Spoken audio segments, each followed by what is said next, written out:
The visions and the elements. They seem to be more than just power derived from nature. Elemental power is what we would define as a soft magic system, where the limits of what you can do is only held back by your imagination and knowledge. Magic is a phenomenon that breaks the established laws of the world by using forces that manipulate the very fabric of reality. In Teyvat, we see this in the form of elemental power. It is an ability granted to those who possess visions, and at the moment we only know that it is a gift from the gods. But how do these visions work? And is it possible to channel power without them? Well, yes it is. First, we'll explore how the vision works based on observation and the accounts of vision wielders throughout Teyvat. Also, do know that this is merely speculation at best. Only the Archons truly know how to bend reality to their whims. But I digress. First, elemental power. It is the ability to manifest power through the visions. But it doesn't mean that only vision wielders can channel elemental power. The best example of this is the Somatrils. You may have seen some in your travels. They are able to channel elemental power without the help of visions, using their staves as a catalyst and what we can assume is abyssal magic. But just remember, elemental power is merely the ability to bend reality through the elements. And in order to do this, you will need elemental energy. It is simply the energy required in order to channel elemental power.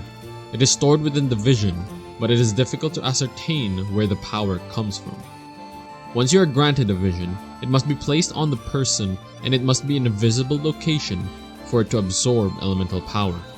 You may notice energy orbs, for example, when dealing with unscrupulous denizens of Teyvat.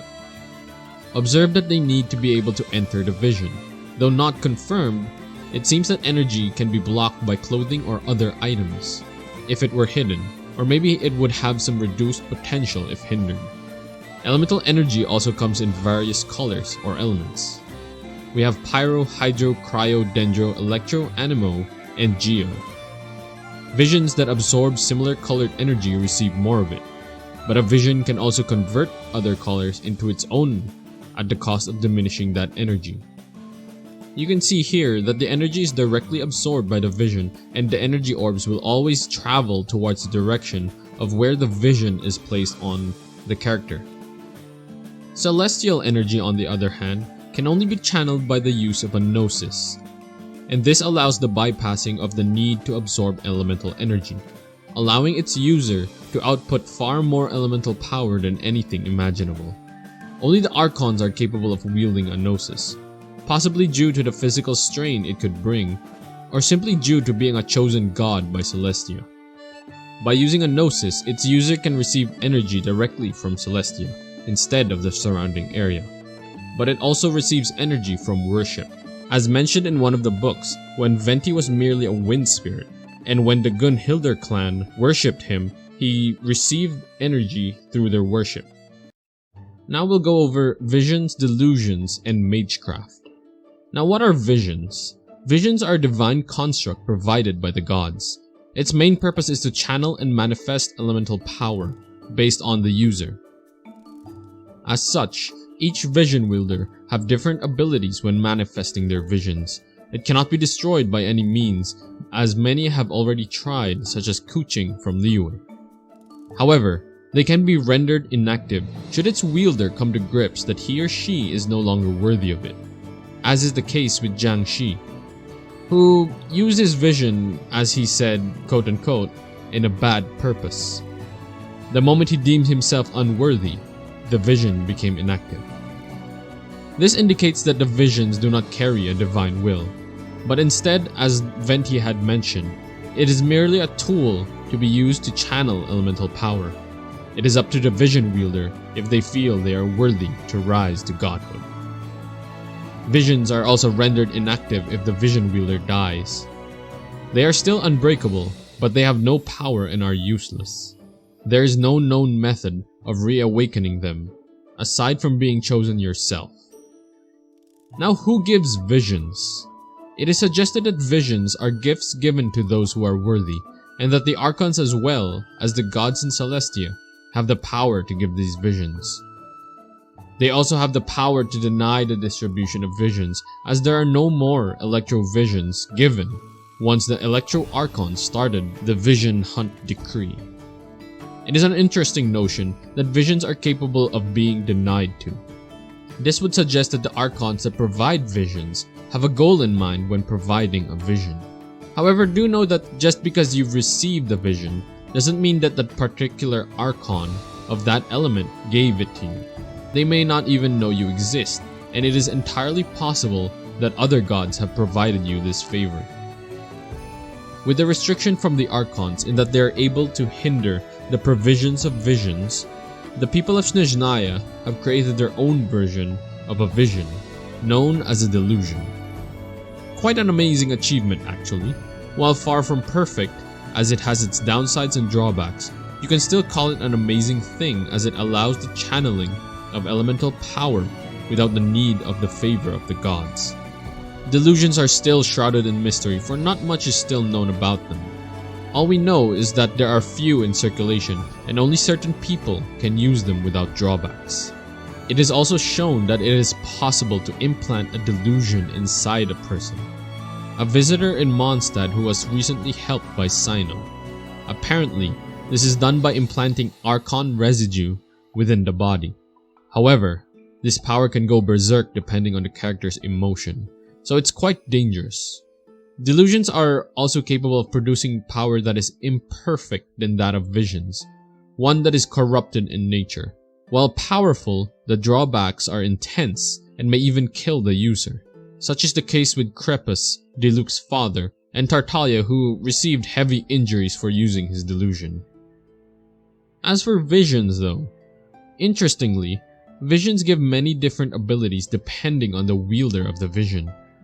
For example, in the case of Fischl, it manifests Oz as a bird made out of pure electro.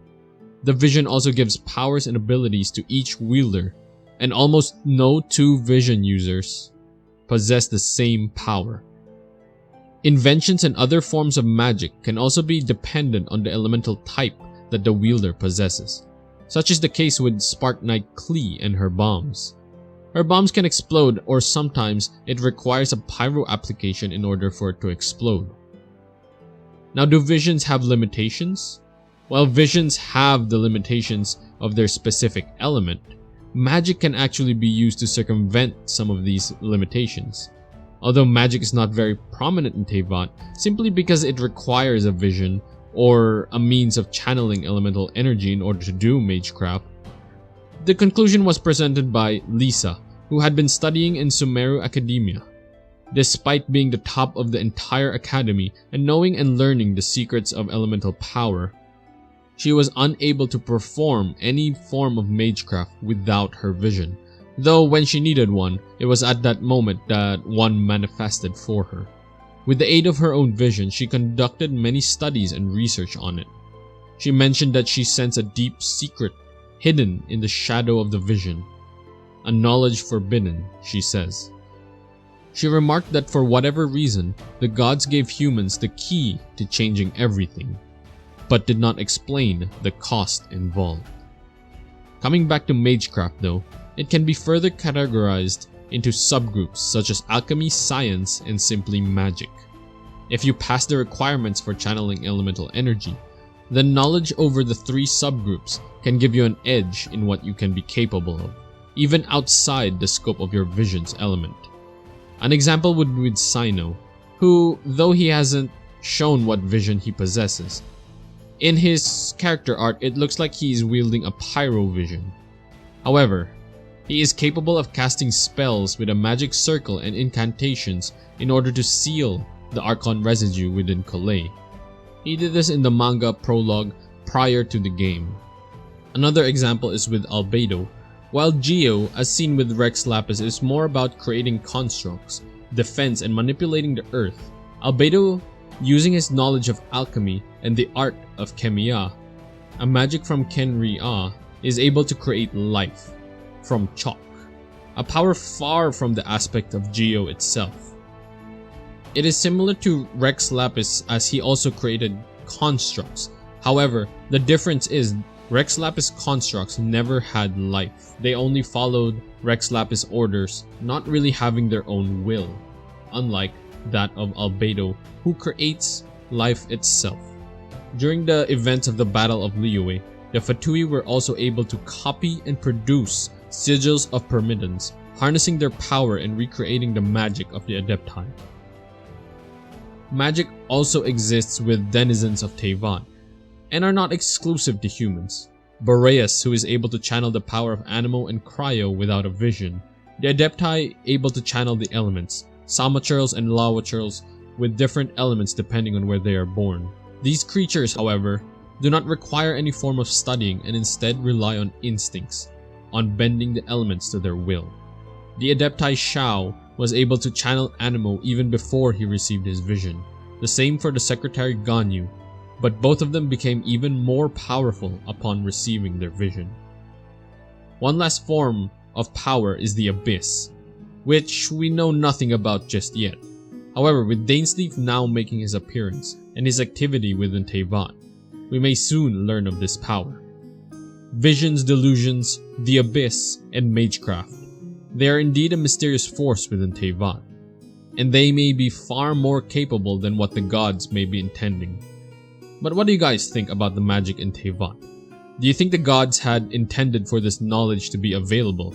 Or is it another force of power that provides this knowledge through Sumeru, Snezhnaya, or anyone else curious about the magic in Teyvat? If you have any insight, do feel free to leave any comments down below. Also, as mentioned in the start, do remember that this is all but speculation. I also just want to thank everyone for the support thus far. We're almost to 2,000 subscribers, which is kinda crazy. I never really thought that I would reach this far, but I want to just thank everyone again for the support. I'm also looking for other games to cover, and if you have any ideas of other lore topics you want me to cover, do comment down below. Don't worry though, I'm still gonna be covering all the lore in Genshin as it progresses. It's just that Genshin updates really slowly when it comes to their story, and there's so much plot holes and difficulties, inconsistencies that it's hard to basically gather all the information and make it into one narrative. But yeah, thank you again everyone for your support thus far. Thank you so much for watching. Goodbye.